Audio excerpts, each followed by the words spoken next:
Israeli लड़ाकू विमानों ने दक्षिण लेबनान के बेका घाटी में उन जगहों पर अब हमले तेज कर दिए हैं जहां हिजबुल्लाह के लड़ाके छिपे होने की आशंका थी। इसके अलावा असलाहा और गोला बारूद जहां पर छिपाकर रखने की बात सामने आई थी। इन पर हमलों के चलते अब तक करीब 5 से ज़्यादा लोग मारे जा चुके हैं और दावा तो यहाँ तक किया जा रहा है कि हिजबुल्लाह के हथियारों का एक बड़ा जखीरा यहाँ पर पड़ा हुआ था जिसे इजराइल खत्म करना चाहता था।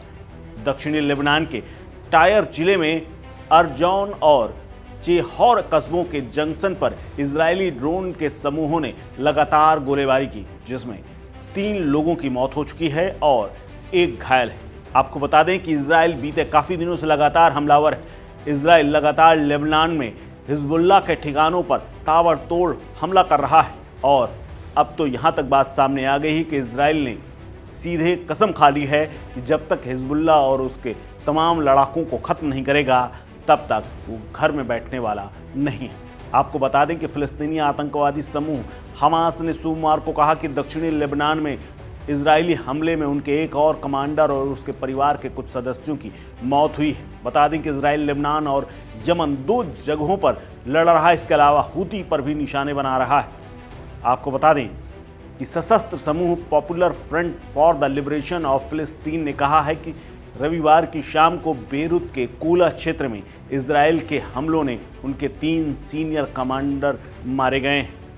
लेबनान के सार्वजनिक स्वास्थ्य मंत्रालय ने घोषणा की है कि पिछले 24 घंटों में दक्षिणी जिला मरजायौन और नबतीह में इजरायली हमलों ने कम से कम 7 लोगों को मार डाला है और लगभग 40 से ज़्यादा लोग घायल हुए हैं। गाजा में इजरायली सेना ने यह दावा किया है कि उसने बेत लाहिया में विस्थापित लोगों के आवासों वाले एक स्कूल पर बमबारी की, क्योंकि इसका इस्तेमाल हमास के कमांडर और कंट्रोल रूम के रूप में कर रहे थे। यानी स्कूलों को भी अब निशाना बनाया जा रहा है।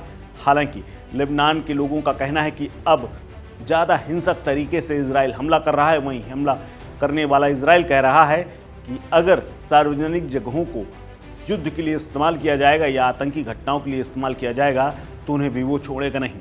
यमनी बंदरगाह शहर होदेईदाह में इजरायली हमले में कम से कम 4 लोगों की मौत हो गई है और दर्जनों लोग यहाँ भी घायल हैं। रास ईसा और होदेईदाह में 2 बिजली घरों को भी निशाना बनाया गया है। इसके अलावा बंदरगाह की सुविधाओं पर भी हमले हुए हैं। आपको बता दें कि इजराइल हिजबुल्लाह के साथ साथ अब हूती के विद्रोहियों के ठिकानों पर भी हमला करना शुरू कर चुका है। इजरायली सेना ने कब्जे वाले वेस्ट बैंक शहर नबलस के पूर्वी और पश्चिमी इलाकों पर हमला करना शुरू कर दिया है। साथ ही पूर्व में पुराने अस्कर शिविरों पर भी हमला करना शुरू कर दिया है। जहां जहां झड़पें हुई हैं, इजरायली सेना ने नबलस में 3 लोगों को गिरफ्तार भी किया है, जबकि शिविर में उनके घरों पर छापे मारने के बाद 2 भाइयों को गिरफ्तार किया गया है और बाकियों की तलाश जारी है।